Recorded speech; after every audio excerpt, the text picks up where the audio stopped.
اس نے تھیوڈورا کو ہنیاڑی کی کھردری اور بے باک نظروں سے محفوظ رکھتے ہوئے اس کی توجہ اپنی طرف مبذول کرائی اور کہا، مسیحیت زندگی کی دوڑ میں اب ایک ایسی منزل پر پہنچ چکی ہے جہاں نہ صرف اسے جوان مردوں بلکہ جوان عورتوں کی بھی ضرورت ہے۔ ہمارے سامنے ایک ایسا صلیبی جہاد ہے جس میں عورتوں، مردوں، بوڑھوں اور بچوں تک کی خدمات بروئے کار لانی ہوں گی۔ ہمیں قربانی دینی ہوگی، ایک عظیم قربانی، کیونکہ اس کے نتیجے میں حاصل ہونے والی فتح اس قربانی سے 1000 درجے زیادہ شاندار ہوگی، روحانی فتح۔ اور کون جانتا ہے کہ اس کامیابی کے بعد زمین پر بھی آسمانی بادشاہت قائم ہو جائے، خداوند یسوع کے سارے دشمن ہلاک ہو جائیں۔ کارڈینل جولین کی روحانیت نے اس بدنصیب دوشیزہ کے گرد عقیدت پرستی کی جال کی گرہوں کو اور زیادہ مضبوط کر دیا تھا۔ نجات کے لیے تھیوڈورا کی تڑپ اب پہلے سے زیادہ شدید ہو گئی تھی۔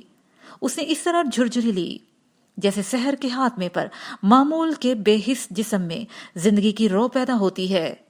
اس نے اپنی خاموش ہونٹوں کو حرکت دی اور دردناک لہجے میں بولی، مقدس باپ، خدا کے لیے میرے دل میں روحانیت کی شمع روشن کیجیے، میری روح کی اس تاریکی کو ختم کیجیے جس میں میرے احساسات ٹھوکریں کھا رہے ہیں۔ میں ہر قسم کی قربانی کے لیے تیار ہوں۔ میں مسیحیت کی عظمت اور کنواری ماں کے تقدس کی حفاظت کے لیے خوشی سے اپنی جان دے سکتی ہوں۔ گھبراؤ نہیں میری بچی۔ جولین کے کامتے ہوئے ہاتھ ایک پیشہ ور ولی کی طرح تھیوڈورا کے سر کی طرف اٹھے، جس سے اس کے معصوم اور منور چہرے پر ایک عجیب و غریب سرمئی سایہ متحرک ہونے لگا۔ ایسا معلوم ہوتا تھا گویا چاند اچانک ہلکے بادلوں کے لطیف پردے میں چھپ گیا ہو۔ یقین کرو، مقدس ماں نے اپنے ہاتھ سے تمہارے دل میں روحانیت کی شمع روشن کر دی ہے۔ اب اسے تیل بہم پہنچانا تمہارا کام ہے تاکہ یہ ہمیشہ روشن رہے۔ وہ قوم کبھی فنا نہیں ہو سکتی جس کی گود میں تمہاری جیسی لڑکیاں موجود ہوں۔ باور کرو، تم مسیحیت کے گرداب میں پھنسی ہوئی کشتی کے لیے ایک ایسے خطر پسند ملا کی حیثیت رکھتی ہو جس کی جرت اور اثار کے انسانوں سے آنے والی نسلوں میں جرت اور جوش اور خریت کی روح پھونکی جائے گی۔ تمہاری شخصیت ایسی دیوی کا درجہ اختیار کر لے گی جس کی بڑے بڑے بہادر اور سالار پرستش کیا کریں گے۔ تھیوڈورا کی نظریں پہلی بار یوں بلند ہوئی جیسے کوئی اندرونی قوت اپنے اظہار اور نمود کا فیصلہ کر چکی ہو۔ اس کی آنکھوں میں واقعی ایک ایسی چمک پیدا ہو گئی تھی جس کے تار جولین کی روح میں پیوست ہونے لگے تھے۔ وہ حسن کے اس جلال کو برداشت نہ کر سکا۔ وہ تھیوڈورا کو ہنیاڑی پر حملہ آور ہونے کے لیے تیار کر چکا تھا۔ اسے یقین تھا کہ ہنیاڑی اس حملے کی تاب نہ لا سکے گا۔ اس نے دانستہ تھیوڈورا سے نظریں بچاتے ہوئے ہنیاڑی کی طرف دیکھا اور کہا، وہ ہے جان کاروس ہنیاڑی، بلکان کی تاریخ میں ترکوں کے خلاف پہلی بار کامیابی حاصل کرنے والا خوش نصیب مسیحی سالار۔ نہ جانے اس بے وقوف کو کس شیطان کی نظر لگ گئی۔ جب ساری عثمانی سلطنت اس کی تلوار کی نوک میں سمٹ آئی تو اس نے تلوار پھینک دی اور قلم ہاتھ میں لے کر دشمنوں کے ساتھ 10 سال کے لیے امن کا معاہدہ کر لیا۔ کہتا ہے میں نے امن قائم کرنے کی قسم کھائی ہے۔ میں کہتا ہوں کبھی اس قوم کے ساتھ قسم نبھائی جاتی ہے جو ہمارے مذہب اور ہمارے کلیسا کی ازلی دشمن ہو؟ اور پھر یہ نادان اتنا بھی تو نہیں سمجھتے کہ اس وقت دنیا کی کوئی طاقت ترکوں کو مسیحی سیلاب کی زد سے محفوظ نہیں رکھ سکتی۔ لیکن جب وہ اسے روکنے کے لیے بند بنانے میں کامیاب ہوگے، اس وقت دیکھنا نہ سینٹ صوفیہ کا کلیسا محفوظ ہوگا، نہ سینٹ پیٹر کے کلیسا کا کہیں نشان باقی رہے گا۔ آؤ میرے ساتھ آؤ تاکہ تم یورپ کے اس بدنصیب سردار کو خدایت اور نجات کا وہ راستہ دکھا سکو جو مسیحیت کی بقا کا آخری راستہ ہے۔ اور اگر وہ ایک بار اس راہ پر گامزن ہو گیا تو مسیحی قافلے کی پہلی منزل ایڈرینا اور دوسری فلسطین ہوگی۔ جولین نے تھیوڈورا کو دیکھا اور مسکرایا۔ تھیوڈورا کو اٹھنے کا اشارہ کیا اور اسے ہنیاڑی کے قریب لا کر آہستہ سے کہا، جان کاروس ہنیاڑی، ہنگری کے نابالغ بادشاہ ولاڈی ولاس کا نگران، صلیبی مجاہدوں کی فوج کا سپہ سالار اعلیٰ اور ہرمنسٹڈ کے میدان میں ترکوں کے خلاف ایک یادگار فتح حاصل کرنے والا پہلا یورپی سپاہی۔